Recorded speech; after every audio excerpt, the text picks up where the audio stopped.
welcome students. Today we'll study about image formation by spherical mirrors. Those who have not attended the lectures before, go back to the description box. Okay, watch the video and come back here. Now we'll study image formation by spherical mirrors. So what we'll do, we'll put an object at infinity first, then we'll see where the position of the image is formed. Okay, then we'll see the size of the image and nature of the image, whether it is real, inverted, virtual, erect. Okay, let's study one by one. We'll first study about the representation of images formed by spherical mirrors using ray diagram. First you have to know the properties. Okay, how ray diagram works. The interesting of at least two rays, reflected rays, give the position of the image of the point object. Any two of the following rays can be considered for locating the image. Now see here, if I place a object, okay, now you can see it emerges infinite number of rays. Okay, infinite number of rays, but we'll take only two rays into consideration. A ray parallel to the principal axis after reflection will pass through the principal focus in case of concave mirror, or appear to diverge from the principal focus in case of convex mirror. Let us take the diagram of concave mirror and convex. Okay. See, the ray is coming parallel to the principal axis and it is reflected through the focus. I have taken here three rays, 1, 2, 3, but two rays are sufficient. Okay, these are the reflected rays, these are passing through the focus. So all the rays that will come parallel to the principal axis will always pass through the focus. Similarly, in case of convex mirror, if you see the rays coming from the parallel to the principal axis, they will reflect, and it appears that they have come emerges from a point which is in the principal axis. Okay, one more thing here, angle I equals to angle R. That means angle of incidence is equal to angle of reflection. Similarly here, angle of incidence is equal to angle of reflection. All the cases will have the same. Okay, a ray passing through the principal focus of a concave mirror, or a ray which is directed towards the principal focus of a convex mirror after reflection, will emerge parallel to the principal axis. This ray, after passing through the principal focus, will go parallel to the principal axis, will be parallel to the principal axis. Similarly, in convex mirror, the ray which is directed toward the principal focus, see, this is directed towards the principal focus, not in here. Okay, it's directed towards the principal focus. After reflection will emerge parallel to the principal axis. Here also angle I equals to angle R. A ray passing through the center of curvature of a concave mirror, or directed in the direction of the center of curvature of a convex mirror, after reflection is reflected back along the same path. The light comes back along the same path because the incident ray fall on the mirror along the normal to the reflecting surface. Why? Because it falls along the normal to the reflecting surface. Let us see. This ray is going through the C. Similarly, directed towards C, so it will reflect back along the same direction. Similarly, it will reflect back along the same direction. Okay, why? Because in this point, at this point, okay, at this point, this behaves as a normal. So when you see, when a normal falls on the plane mirror, it will reflect back at the same angle. Since here, what is the degree here? Can anyone say?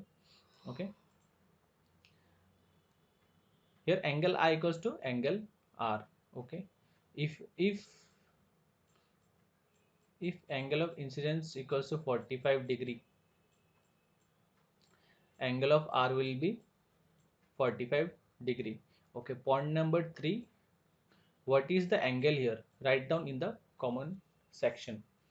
Okay, I want to know what, at what degree it fell. Okay, a ray incident obliquely to the principal axis towards a point P on the concave mirror or a convex mirror is reflected obliquely. The incident and reflected rays follow the laws of reflection at the point of incidence, making equal angles with the principal axis. The fourth point, a ray falling on the pole, okay, a ray falling on the pole will reflect back at the same angle. Here, it will follow the laws of reflection at the point. That means at this point, it will behave as a plane mirror. This is the normal, which is supposed to be principal axis. This is incident ray. This is reflected ray. So here angle I equals to angle R. Okay, angle I equals to angle R, and it will follow all the properties of laws of reflection.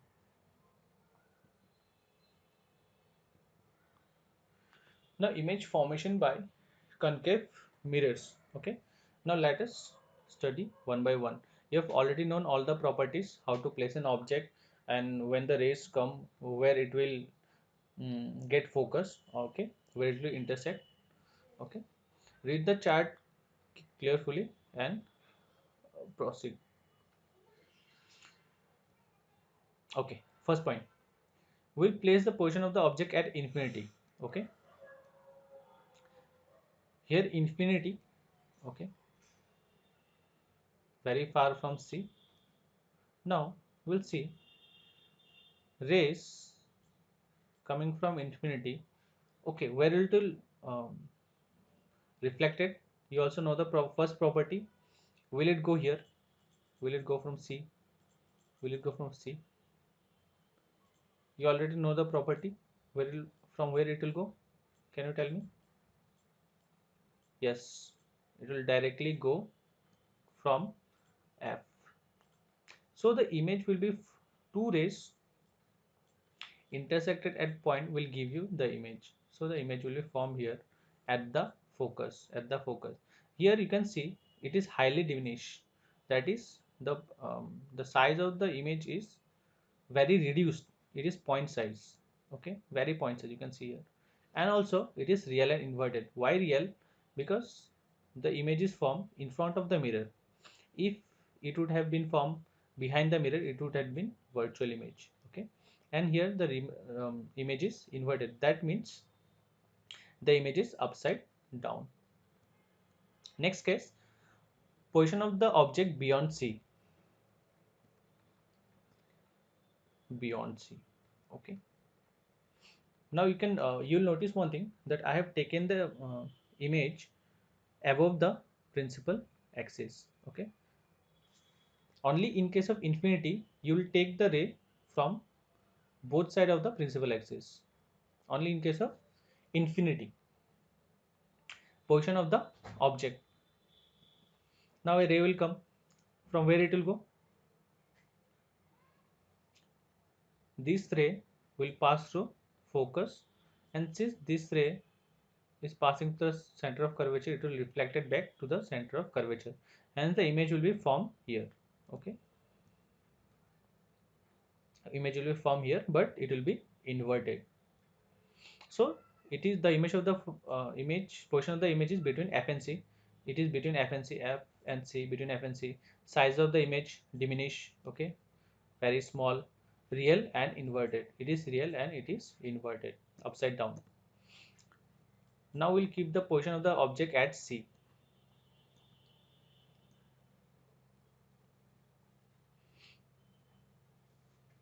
Okay, so one is passing through F.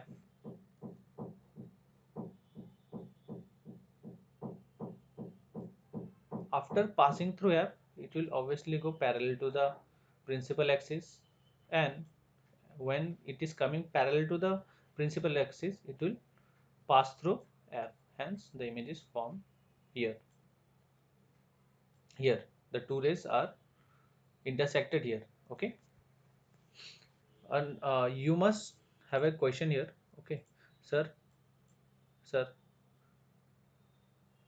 this ray and this ray is intersecting here. Okay, you must have a question that this ray and this ray is intersected here, so the image should be formed here. What I am saying, that two rays after reflection, where they will intersect, this ray has not intersected yet. From here it has reflected. Okay, after reflection, where they meet, at that point the image will be formed. Okay, clear? And the image will be at position of the image at C.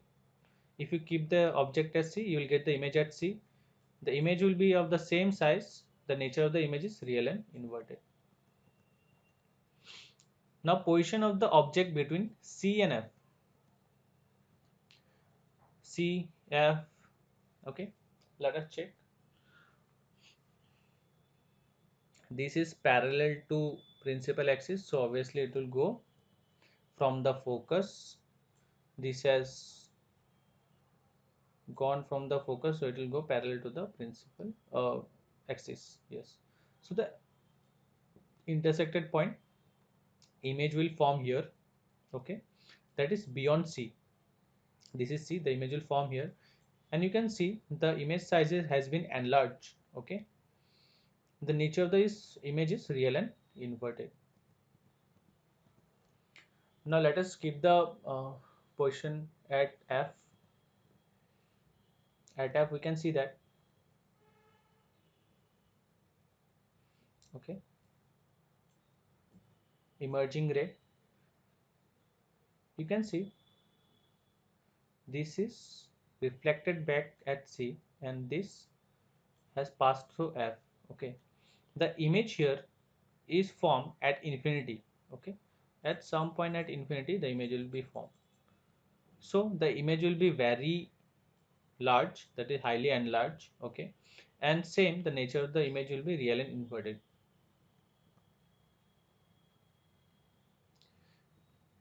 Now let us take the image at F.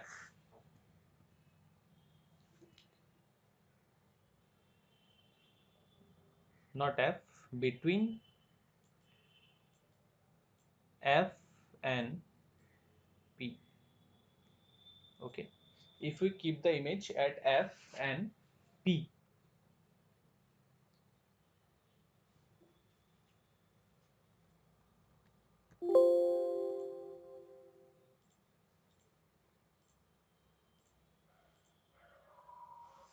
okay, now image formed by concave mirror, the object placed between P and F.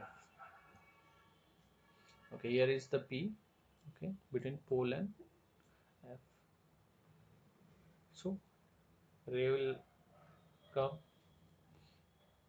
this has come from the focus, this has is parallel to the principal axis. So this has come from the C. Okay, so it will diverted back to C. This has come from F, it will parallel to principal axis, so it will be going through F. Okay, now you can see the distance is increasing. Okay, the distance here is increasing, that means these rays will never meet. Okay, hence the image will form behind the mirror. So when you diverge the ray backwards, you can see the image is formed at this point. Okay, now here the position of the image is behind the mirror. Size of the image is enlarged. From this size you have seen it has been enlarged, and the nature of the image is virtual and erect. Since it is formed behind the mirror, the nature is virtual and erect, that is, it is not upside down. Okay, virtual and erect. Okay, one more question. Is the image from laterally inverted? That is your left hand become right hand here, okay, is the image form laterally inverted? Write down that in the comment section. Okay, we'll see. Next, uses of concave mirrors. Concave mirrors are used in torches, searchlights, and vehicle headlights. They are used as shaving mirrors. They are used by dentists to see large image of the teeth of patients.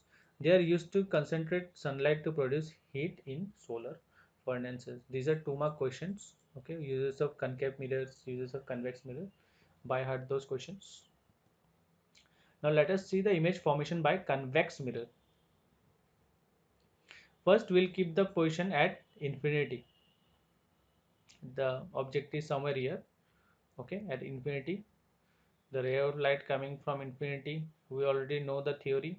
Where it will go? It will divert back. Now, when you diverge the image, you see that the image is formed at F, at the focus behind the mirror. We have seen the image is highly diminished, that is point size, and since it is behind the mirror, it is virtual and it is erect, it is not upside down. Okay, also when a parallel ray of light is coming from the principal axis, it will diverge back to the same axis. Next, between infinity and the pole P of the mirror, somewhere between infinity and pole P. Okay,